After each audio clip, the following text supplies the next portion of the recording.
Hello and welcome to the Human Instrument Mastery podcast. Today we're opening a new series within the podcast called Relationships 101. And so every now and then we will drop another episode within that series and we'll share with you tools, practices, insights to help you elevate your relationships in your life and more specifically, your relationships with your life partner, your love relationships, whether you want to attract one, whether you want to heal or improve the one that you already have, this will help you do so. And beyond the love relationship that you have with your love partner or that you want to have, it will also help you elevate and upgrade your relationships with your children, with your neighbors, with your friends, with your parents, and other family members. So let's dive in. Today, we are going to focus on the relationship with the life partner. And more specifically, with the one that you already have or will have in the future that is not exactly going as you would like it to be, and you would like to change something within it. So I want to start by sharing my view on relationships, this specific form of relationship with your life partner, and any relationship for that matter. Relationships are our mirrors, as we've already discussed. Everything in our external physical reality, starting with our body and extending beyond it, is a manifestation, a reflection of the subconscious program that is operating within our instrument and manifesting in these external physical conditions and circumstances. And so, of course, this applies to any relationship that we have, any person in our life, and even more so or more intensely with the life partner. I want to say that the relationship that we have with our life partner is the most potent container, the most powerful mirror, the biggest opportunity that we have as individuals to grow, to heal, to evolve, and expand.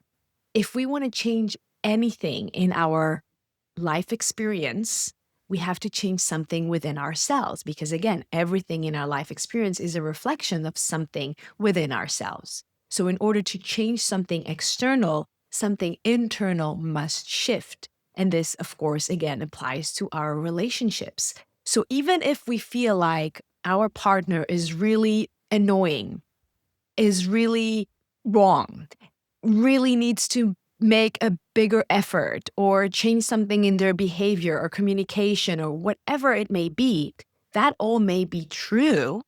Of course, there are two sides to this story, to this relationship, and they have their own responsibility for their side, for their part. But for you, you have an opportunity with whatever they are reflecting and mirroring back to you, even though they have their own responsibility for their own side and part of that partnership. For yourself, that reflection is an opportunity to see something within yourself that you now have an opportunity to change. Let me share with you an example from my own story, my relationship. I am with my husband now for almost 15 years. And of course, after a few months into the relationship, problems started to come up, right? And that's usually the case. After a few months, moving past the in love phase, the new phase with all the excitement and the hormones and the strong attraction, the relationship really starts. And then starts the opportunity. And so we've had many opportunities to grow and evolve individually and together, and we've done that with the help of an incredible mentor that we worked with for a long time. And the example I want to share with you here is that I have learned at some point that my very fast pace and my high critical mind and observation and high expectations from life created a pressure on my partner, who on his side was very sensitive to criticism, has a much slower general pace than me. And obviously, we pushed each other's buttons around that. So whenever I had some suggestions or whenever my expectations weren't met, I was expressing that in a very critical way, very strong way, opinionated way. And that pushed his buttons of being criticized, taking offense, closing up, which only enhanced my criticism and frustration. Now, I know that frustration and criticism and impatience are my weak points, and this shows up in other areas of my life, not only in my relationships. And this gave me the golden opportunity to really look within and realize that, yes, I am strong. Yes, I am fast. Yes, I have goals and I am motivated and an action taker. But even the strong needs to be humble. And I even tattooed this on my arm.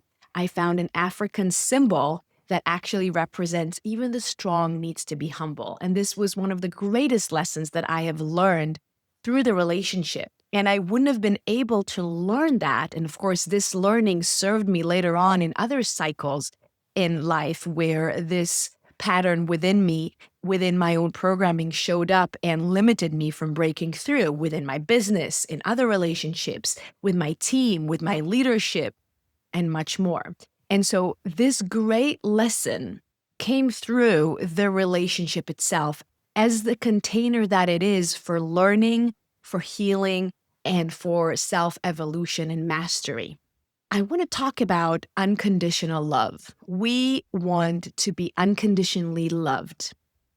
Now, when it comes to the matrimony relationship, this sacred, most potent container for evolution and self-growth and healing, this is where we are most challenged to love unconditionally. Unlike, for example, with our children, which is, of course, as well a very potent container for healing and personal growth and evolution, still there to love our children unconditionally is much easier, right?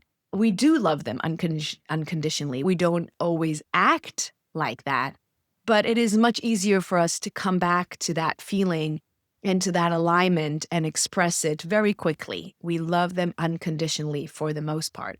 But with our life partners, maybe we felt like we were loving them unconditionally in those first few months, but very quickly this changed. And if they do not fulfill some conditions, we do not love them so much. And sometimes we fall completely out of love with them. The thing is that in order to change conditions and circumstances, something within you must change. Unconditional love is unconditional, regardless of the conditions. And of course, it starts with self-love, with unconditional self-love.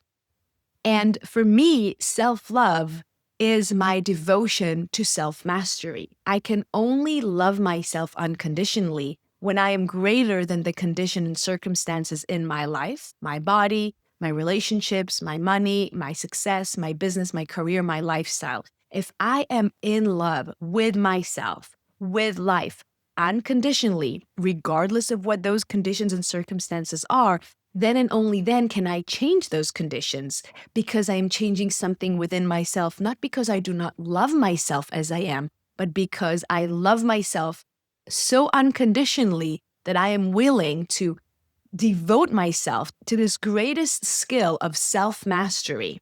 And when I am able to change something within myself through that skill and its mastery and the mastery of the human instrument, then I can change the conditions and circumstances I am creating with the use of this instrument. And the same applies with my relationships. So if I love myself unconditionally, I am committed to my own self-mastery. And so I am opening up and accessing this potent container and portal for change that is within this relationship with my life partner, so I can change something within myself and find that unconditional love, not only for myself, but for the partner. And I do want to say sometimes relationships lead to a shift within the relationship itself, right? Sometimes the best next step would be eventually to grow apart. But this can still be done with unconditional love to oneself and to one another. So I want to tie this conversation to the conversations we've already had in previous episodes here. Remember, we talked about the wall of separation. Remember, we talked about those patterns that show up in cycles in life and how every time they show up, these are like knocks on the gates in the wall of separation that you have an opportunity to open, to learn a lesson, to release the wisdom, and to step into a greater expansion and richness of life. Can you see how this is unfolding in this conversation today when we talk about the relationship with your life partner and in my own personal story and example of it? As I said, this pattern of being highly critical, impatient, prone to frustration with life's conditions not matching what I expect and what I desire, this pattern has been holding me back in different areas of my life. And through this container with my relationship, that is when this knock on this gate in the wall of separation that separated me from the unconditional love to me, to life, to my partner. Through my relationship with my partner, this knock on this gate became so loud, I had to open. I had to learn a lesson that took me very deep into my own healing journey and our mutual healing journey as a couple. And when I was able to learn that lesson and release the pain that I was carrying in my physical body, my emotional body from past childhood experiences that created that pattern in the first place within the programming of my instrument, when I was able to release that emotional charge, I accessed the wisdom that was capsulated in that lesson, in that pain. I opened the gate, I learned the lesson, and I stepped into a greater level of richness in my relationship with myself, with life, and with my partner.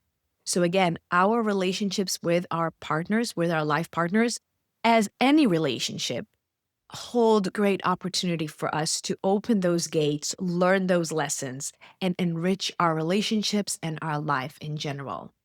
And so I want to invite you to think about what is most poignant currently in your relationship with your life partner or with someone else in your life that is most triggering you, activating your automatic reactions, whatever those may be. In my experience, in my example, those was frustration, criticism, and so on.